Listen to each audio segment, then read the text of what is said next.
ఈ నంబర్స్లో significant figures ఎన్ని ఉన్నాయని అడుగుతున్నారు. సో ఫస్ట్ నెంబర్ తీసుకుంటే 23.023.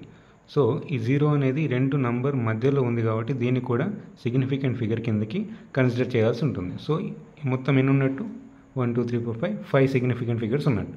ఒకవేళ ఇదే నంబరు ఈ 3 పక్కన ఇంకో 0 తీసుకుంటే ఈ 0ను కూడా సిగ్నిఫికెంట్ ఫిగర్ కిందకి కన్సిడర్ చేయాల్సి ఉంటుంది. సో మొత్తం ఇక్కడ 6 ఉన్నట్టు. ఒకవేళ ఇంకో నంబర్ 48,000 అనే ఒక నంబర్ ఇస్తే దీంట్లో సిగ్నిఫికెంట్ ఫిగర్స్ ఎన్ని ఉన్నాయని తెలుసుకోవాలి. డెసిమల్స్ ఏం లేనప్పుడు రైట్ సైడ్ ఉన్న జీరోస్ని మనం కన్సిడర్ చేయము. ఇక్కడ ఓన్లీ సిగ్నిఫికెంట్ ఫిగర్స్ అంటే ఇవి రెండు మాత్రమే తీసుకుంటాం. సో ఈ నంబర్లో significant figures only 2. And second number 0.0003.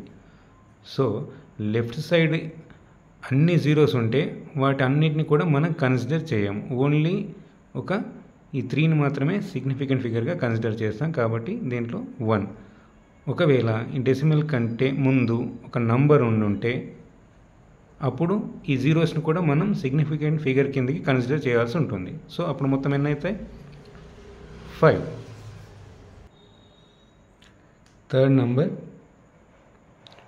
2.1 × 10⁻³ ఇక్కడ పవర్స్ ఆఫ్ టెన్స్ని మనం కన్సిడర్ చేయం సిగ్నిఫికెంట్ ఫిగర్స్గా. ఓన్లీ అదర్ నంబర్స్ మాత్రమే కన్సిడర్ చేస్తాం. సో ఇక్కడ ఏమున్నాయి?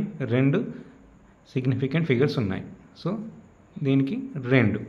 సో ఓవరాల్గా మనకున్న options 5 1 2. So this is the right answer.